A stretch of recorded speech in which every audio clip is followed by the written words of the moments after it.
So how's your day been, man? How are you doing? I'm tired. Tired, honestly. The weight cut. Most fighters are starting to get to them, but it's just more so of a physical thing. It's not a mental tiredness. It's right now. It's just usually when I cut weight, it's hard for me to sleep. So it's one of those things where I'm just trying to get sleep when I can. Yeah, man. I mean, I was speaking for myself here. Like throughout the pandemic, I've put on an extra few pounds. How did you find the weight cut this time around? Did you end up putting on some weight, or did you end up, kind of staying in shape despite not being able to get 100% training? I'm actually getting 100% training. So most people that are making excuses like, "Oh, I haven't been able to train in the gym," it's like, dude, train outside. Like that's what I did. I went hiking, swimming. I was doing my sprints outdoors. I was still working out with body weight exercises, and I was finding ways to make sure I was still staying in shape. Shadow boxing, visual training, and when I got back to the gym, I felt like I was doing better. I felt better than before just because I was staying active. But that's how I've always been. If I, miss a morning practice or an evening practice, I'm still going and working out somewhere and doing something all the time. So there's no excuse for anybody right now when it comes to the MMA world. The people that are saying, "Oh, I haven't been able to get the quality training I need." It's like with COVID, everyone, especially if they're in the UFC, has a gym that they can go to. They're just making an excuse not to fight right now. Yeah, as someone with two brothers, I can kind of relate too. Where in the sense that even if the gym's not there, you've got that competition at home that's someone you can train with. How important has he been? Not just for your career, but like for this camp in particular. We've actually got to train a couple of times together only. So I live down in Sacramento, and he lives up in Humble. So when he travels down here, we're able to work out together. When I travel up there, we're able to train together.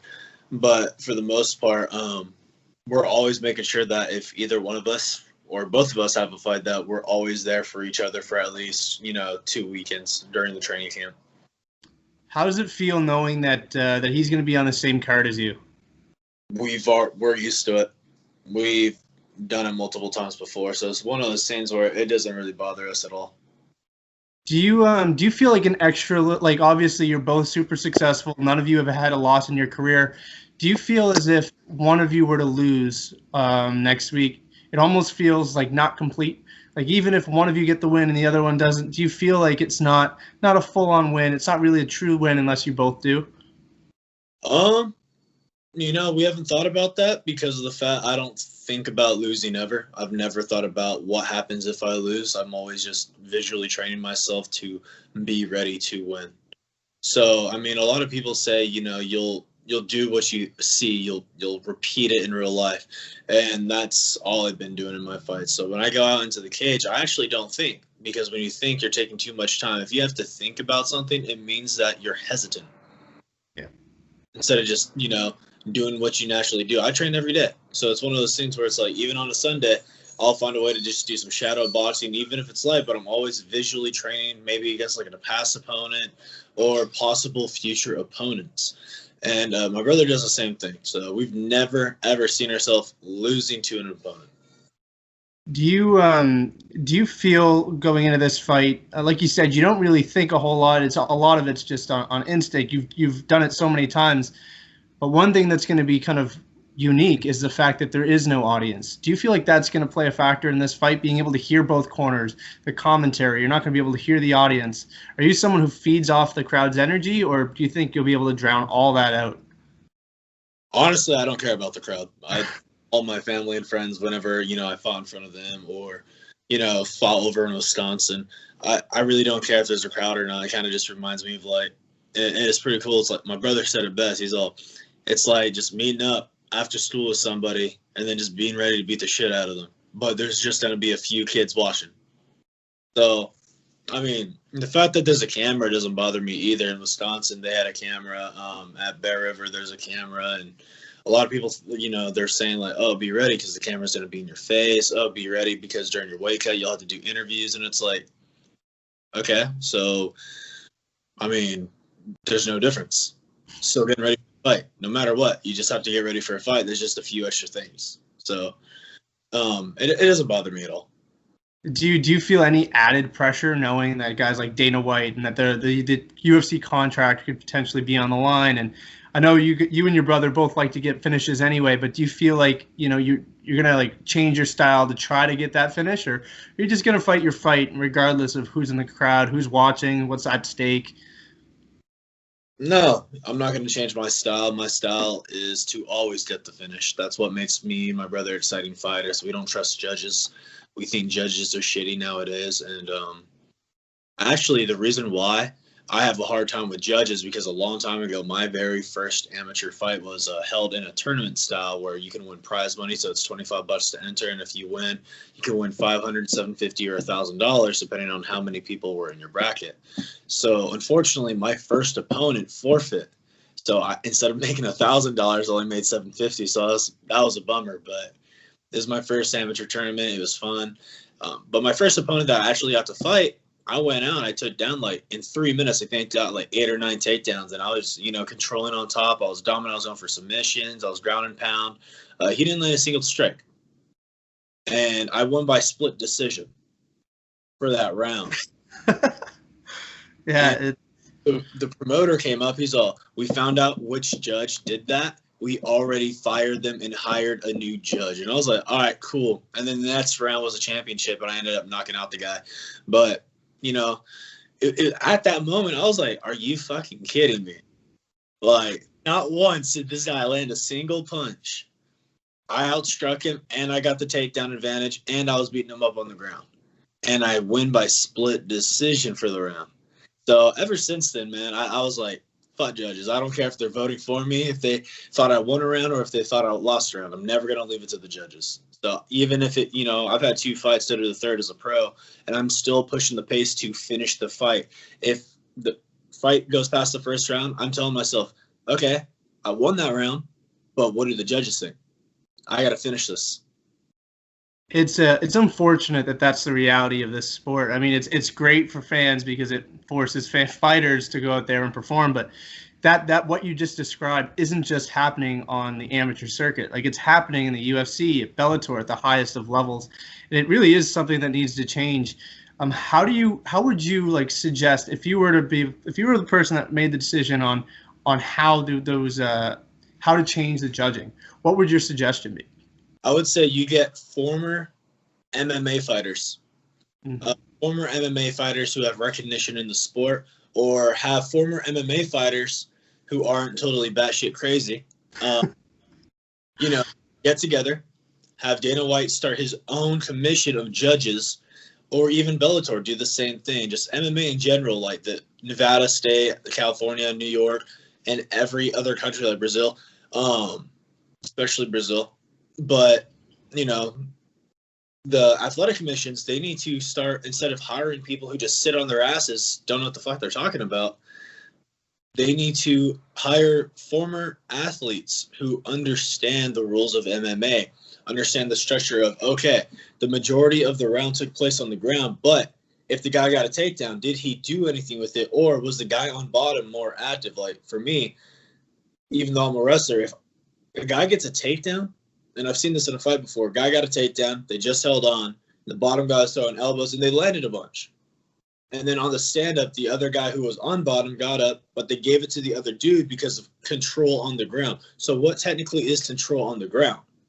That's something they need to restructure. And I think if you had people, like Boss Root and Chuck Liddell, a couple other people that throughout this history of the sport, maybe even Fedor, get a couple of different people who are known to be legends in the sport, and then get other athletes that, are fairly recognized in the sport as well to be the new judges. That way they can have a criteria they set and say, hey, this is the criteria. Because even then, you have a choice. Whereas I feel like MMA, judges now are kind of like locally biased, or they're state biased.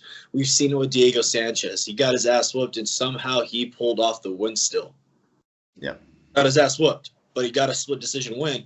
And then you find out that two of the judges hired are also from the same town of Albuquerque, whereas one judge from New Mexico, he's from another city.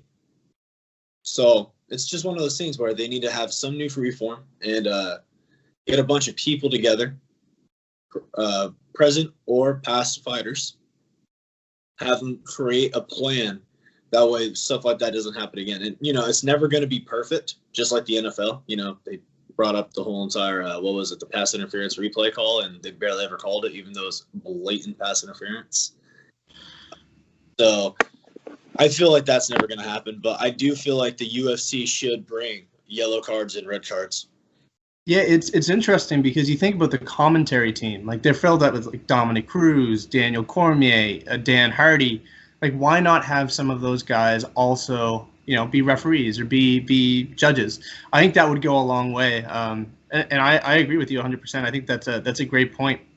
The reason they don't have them as referees is because the bias. Maybe one fighter who got knocked out really bad, or got a TKO one time, and felt like it wasn't stopped early enough. If they were to ever go and ref a fight, and they see somebody get dropped, but they're recovering, but then they go and stop it too soon. And we've had a couple of those too. It's about what you see, and if it's all up to discretion of the person who's either reffing or judging. But they need to work on that. They need to be able to watch past videos and be like, okay, should this fight have been stopped, or should they have let it keep going? Yeah. Yeah, I want to talk a little bit about your fight. I mean, I want you to talk a little bit about your opponent. And he's also going into this fight undefeated. I was talking to Lewis yesterday about his opponent who has some losses. So it's a lot easier to be like, okay, you know what? There's some, he made a mistake here, and it's a lot easier to pinpoint someone's flaws when they come off a loss. But when someone's undefeated, it's a lot harder to like break them down and try to find out their mistakes. So what have you been doing to try to figure out how you can beat him? Well, first and foremost, I took a look at my past fight videos. They're kind of hard to find, but you have to dig deep to find them. And when I was watching my past videos, I was realizing my own mistakes and how I could capitalize off that. And so when I was watching them, I was like, all right, cool. I could have finished the fight here, but I allowed it to keep going because instead of doing this, I did this instead. So I started practicing what I should have been doing instead of letting my body just naturally want to go for like a haymaker KO. So now it's more methodical in the sense of if I damage an opponent, I can just take my time with it rather than be like, oh, blood rush. Yeah. But when it comes to fighting someone who's undefeated, I've done that before. Joe Cropshot. I was 3-0 at the time. He was 4-0. He was undefeated, and I did the same thing. I knew he was going to have a good ground game. I knew that he would have a decent stand-up. And what I did, I was studying everything he did. I studied for everything, and then I picked him apart on the stand-up. Unfortunately, that video got taken down, but I don't know why. But even on the ground, it wasn't that he did anything impressive. It was just that he capitalized on the mistakes I made. And then once I realized, hey, man, stop being a fucking idiot, I was able to control the rest of the fight. So in the first round, he ended up taking my back, but I was just thinking too much. And so I told myself, yo, man, you got to stop thinking because he has your back. And so I ended up getting up, getting out. And from there, I just controlled the rest of the fight. But with Matt, I've seen his fights, and, he's athletic. I'm not going to shit on a guy who's undefeated. Yeah. He's undefeated for a reason. But I do feel like he's a little stiff. He's a little slow, whereas, I'm going to be a little bit more versatile. He has repetitive combos I've seen in his fights. And I'm not going to sit and assume that he's going to throw those same combos. But history has a tendency to repeat itself when it comes to that with most fighters. It's a theory for him that it works. So why change something if it's working? If he gets hit, he does not like to get hit, whereas I don't mind just sitting there letting somebody hit my arms. I'm not taking damage to the head. My arms are taking damage, but I'm so used to covering up and letting somebody work that I can counter back right after without feeling tired or having my elbow, if someone throws an elbow, I don't really feel it because during the fight, so much adrenaline is going on. You don't feel that pain. You don't feel it till, after the fight. And so I'm going to go out there and capitalize on that. He's slow. He likes to switch his stance so he can set up his left kick. Or he'll throw like a step front kick just to the legs, though. He likes to try to kick to the calves, but every person he's fought hasn't really checked his kicks. And then the one person that checked his kick, he didn't really throw anymore. And he doesn't check kicks either. He just kind of uses that to try to set up those takedowns. Like I said, when he gets hit, if he gets hit stiff once or twice, he'll back up. He'll back out, and then he'll wait to shoot for the takedown. Whereas I'm going to keep pressing the pace. I know that takedown's going to be coming once I'm capitalizing on those crosses or those uppercuts, coming in heavy with the knees and clinching him up, putting him up against the fence. He's never had somebody put him in a bad situation because most of the time he's doing the pressure and the other guy's just allowing it to happen. So this is going to be the first time for him. He's fought somebody who's willing to pressure him. And I want to talk a little bit about that because if he takes you down, you've been getting some high-level training over there at Team Alpha Male. Describe what it's like to work with that group of guys who's high level when it comes to guillotines, probably the best camp in the world for guillotines, as well as has, in my opinion, one of the best coaches all around in Uriah Faber. So what's it been like training there? It's awesome. It's an amazing crew. They're good people. They're definitely fun to train with, and we all, after practice, kind of sit around, talk shit together, and it's just one of those things, man, where it's like, when I was up at Lost Boys, it was kind of the same thing. It's like that family feeling. You get to know certain people, so you hang out, you start that camaraderie, and it becomes a good time. And that's really how training becomes better, is once you get to know somebody, how you can get better by being able to critique them in a positive manner while also taking critique from them and understanding, hey, they're just saying it to help you out. So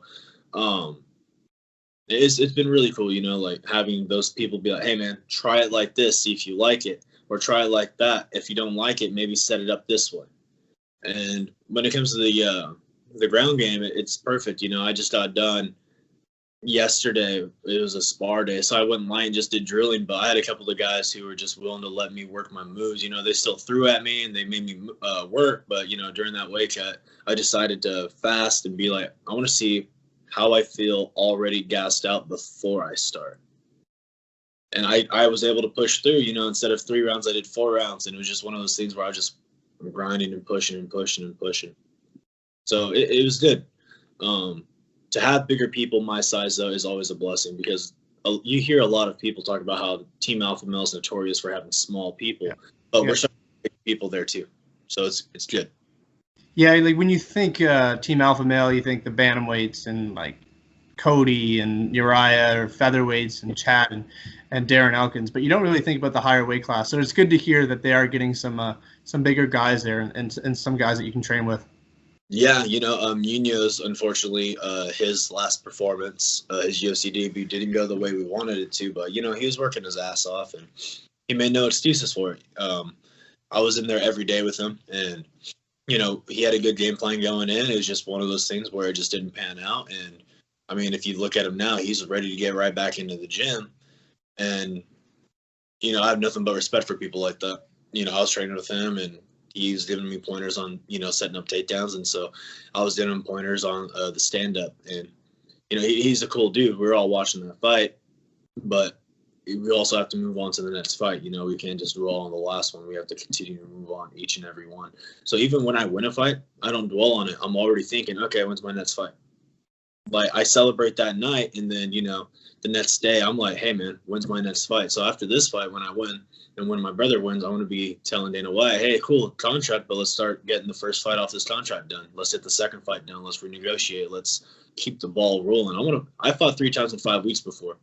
And a lot of people are like, well, the UFC is different. They're higher level athletes. And it's like, well, the UFC is different, and anything can happen at any given time. I've seen high-level athletes get knocked out by people I feel like do not belong in the UFC, and then eventually, after that huge knockout, those people end up getting kicked out of the UFC because they go on maybe a 3 or 4 fight losing streak after the one big win.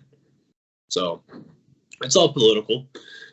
To get into the UFC, you have to know the right people. You have to be with the right management. I'm not going to sit here and say that's not true. I mean, I was never even looked at by the UFC until I got a manager.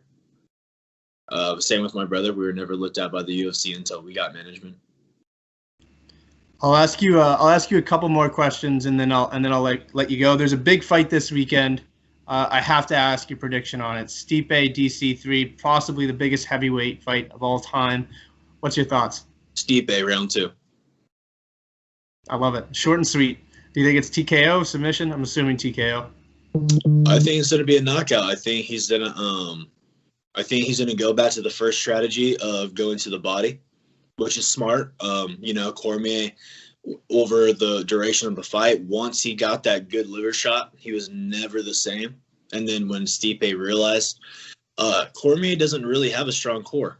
That's the one thing I've noticed, though. You know, maybe he does now. Maybe he's training his core even more. But it's one of those things, too, where Stipe, I feel like, is going to take advantage of that. I mean, if you look at him, he's cut down, but he looks shredded.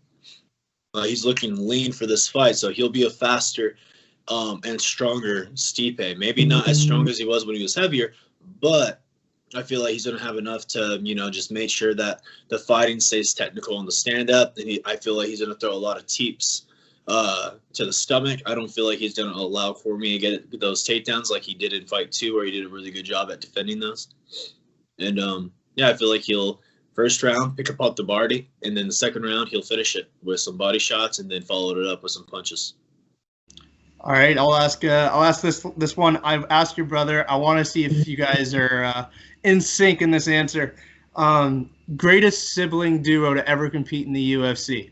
Me and Lewis. I love it.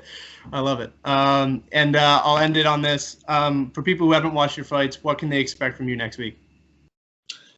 Expect a fun fight, man. I mean, even if it goes all 3 rounds, I'm never going to stop fighting. I don't stop pushing the pace. I'm always looking to finish.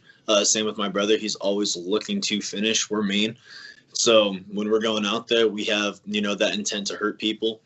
And, you know, there's been fights where I already knew I was going to win the fight. And so I just start toying, you know, with my opponent. So, you know, if that's a possibility in this fight, I'm going to toy with my opponent. But at the end of the day, I want to get a finish. You know, I want to finish my opponent as fast as I can. Every person wants to be able to do that. And just look forward to a finish, man. Just look forward to a fun night of fights. Look forward to the Cosce brothers getting those contracts signed, and then look forward to them being fighting in the UFC a lot sooner than people expect. We don't like to wait. We hate waiting. We've already cut the weight. Our weight's already going to be down, so what's the holdup anyway? You know, if we can't fight this Saturday because of the, you know, the 7-day rule or whatever BS they have, then put us on the next, you know, Wednesday fight night card or the next Saturday fight night card. All right, man. Thank you very much for the time. All the best. I'm rooting for you guys, and stay safe. Awesome. Thank you. I look forward to talking to you again. All right, man. All the best.